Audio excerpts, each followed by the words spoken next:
بسم اللہ الرحمن الرحیم۔ ناظرین، میں ہوں سید مہتاب عالم اور آپ دیکھ رہے ہیں میرا یوٹیوب چینل انوار عالم۔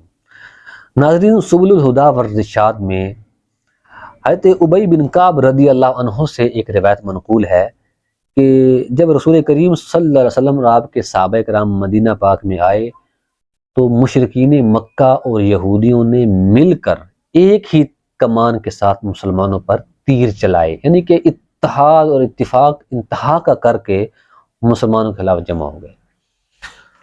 مسلمانوں نے مکہ پاک میں بڑی ہی عاجزی کے ساتھ اور بڑے ہی تنگی کے حالات میں زندگی گزاری ہے۔ یہ ان لوگوں کا جواب میں عرض کر رہا ہوں جو یہ کہتے ہیں کہ اسلام تلوار کے زور پر پھیلا۔ سبل الہدیٰ والرشاد میں بھی یہی بات لکھی ہوئی ہے، آج سے 600 سال پہلے کی کتاب ہے کہ ملحد لوگ یہ کہتے ہیں کہ اسلام تلوار سے اور قتل و غارت سے پھیلا ہے، جبکہ ایسا نہیں ہے۔ 10 سال نبی کریم صلی اللہ علیہ وسلم نے مکہ پاک میں اچھے انداز سے، میٹھے انداز سے تربیت فرمائی ہے اور وہ ایمان نہیں لائے، حتیٰ کہ مسلمانوں کو انہوں نے اذیتیں دی، تکلیفیں دی، حضور نبی کریم علیہ السلام کو شہید کرنے کی کوششیں کی اور پھر آپ کو وہاں پر ہجرت کرنے پر مجبور کیا۔ جب مدینہ پاک میں آ گئے تو پھر بھی وہ آرام سے نہ بیٹھے، بلکہ آپ کے اور صحابہ کرام کو شہید کرنے کے منصوبے بنانے لگے۔ یہودی اور مشرکین انہوں نے مل کر مسلمانوں کو ختم کرنے کی سازشیں کی۔ اب جب ایک ایسی ہستی ہو کہ جس کو ہر لحاظ سے تنگ کیا جا رہا ہو، اذیت یا تکلیفیں دی جا رہی ہیں، اور اس کے شہر میں اس کو نہ رہنے دیا گیا ہو، وہاں سے نکالا گیا، پھر وہ جہاں گئے وہاں پر نہ رہنے دیا جائے، اب پھر مظلوم بھی ایک حد تک ظلم برداشت کرتا ہے، اور پھر اللہ کی طرف سے حکم آ گیا کہ اے محبوب اب جہاد کیجئے۔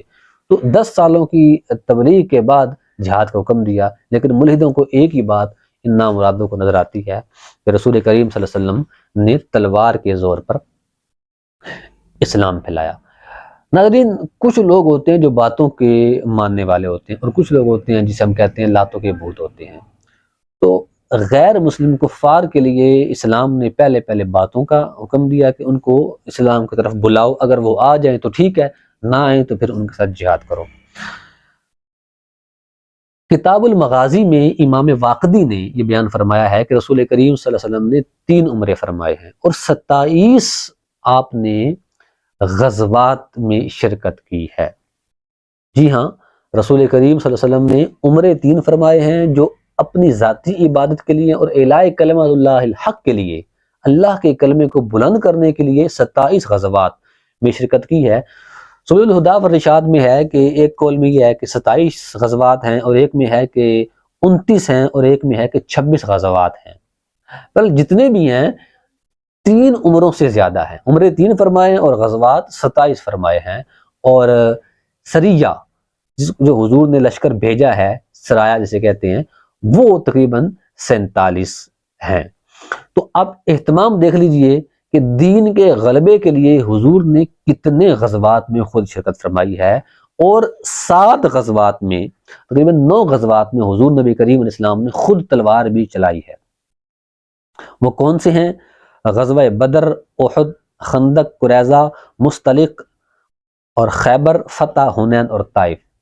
ان 9 غزوات میں حضور نے خود تلوار چلائی ہے، حتیٰ کہ جنگ احد کے بارے میں ذکر فرمایا کہ حضرت فاطمہ الزہرا رضی اللہ عنہا کو حضور نے تلوار عطا فرمائی کہ اس پر سے خون جو لگا ہوا ہے وہ دھو دو، یعنی کہ حضور نے اتنی تلوار چلائی کہ آگے والے کو قتل کیا یا اسے زخمی کیا، اور آپ کی مبارک تلوار پر وہ خون لگ گیا۔ غزوات کی اہمیت اس بات سے آپ سمجھیے کہ مولا علی رضی اللہ عنہ کا فرمان ہے کہ ہم حضور کے غزوات یوں سکھاتے ہیں جیسے قرآن کریم کی سورتیں سکھاتے ہیں۔ امام زہری کا فرمان بھی ہے کہ میرے والد مجھے غزوات کی، حضور کے جنگوں کے حالات یوں بتاتے جیسا کہ قرآن کریم کی سورتیں ہمیں بتاتے اور سکھاتے تھے۔ امام زہری کا فرمان یہیں پر ہے کہ حضور کی جنگوں کے حالات کو سمجھنا، ان کو پڑھنا، ان کا علم حاصل کرنا دنیا اور آخرت کے سے بہتر ہے۔ یعنی کہ اتنی اہمیت ہے حضور کی جنگوں کے حالات کو سمجھنے کی اور پڑھنے کی۔ اس لیے ہے کہ جو بچہ بچپن سے اپنے نبی کے جنگوں کے حالات کو پڑھے گا، اس میں ایمان کا جذبہ پیدا ہوگا، جہاد کرنے کا شوق پیدا ہوگا، اور اس کے اندر اسلام کے لیے کچھ کرنے کا جذبہ آ جائے گا۔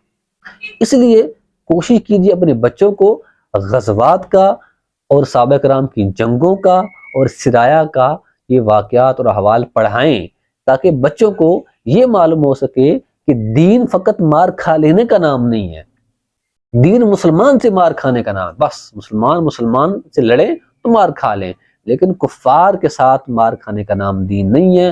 وہاں پر تو بس 3 باتوں میں سے ایک بات ہے، یا ایمان لے آؤ، یا ذلیل ہو کر ٹیکس اور جزیہ دو، یا پھر جنگ کرنے کا تیار ہو جاؤ۔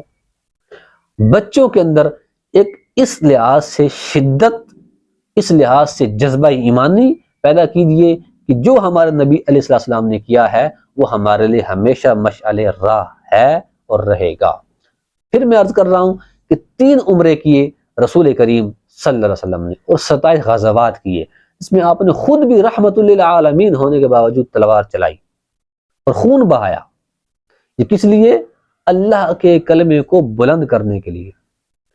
تو جب تک ہم اپنے بچوں کو یہ باتیں بتائیں گے نہیں تو ہمارے بچے اس طرز پر زندگی گزارنے کے قابل نہیں ہوں گے، کفار سے ہمیشہ مرعوب ہوں گے۔ مرعوب ہونا یہ کوئی کمال نہیں ہے، کمال یہ ہے کہ اسلاف کی سیرت پر چل کر ان کے سامنے کھڑے ہو جائیں اور آنکھوں میں آنکھیں ڈال کر ان کو آنکھیں جھکانے پر مجبور کر دیا جائے۔ اللہ تبارک و تعالیٰ کی بارگاہ میں دعا ہے کہ ہمیں نبی کریم علیہ السلام کے جنگوں کے حالات کو پڑھنے کی، اپنے بچوں کو پڑھانے کی توفیق عطا فرمائے۔ آمین بجاہ النبی الامین صلی اللہ علیہ وسلم۔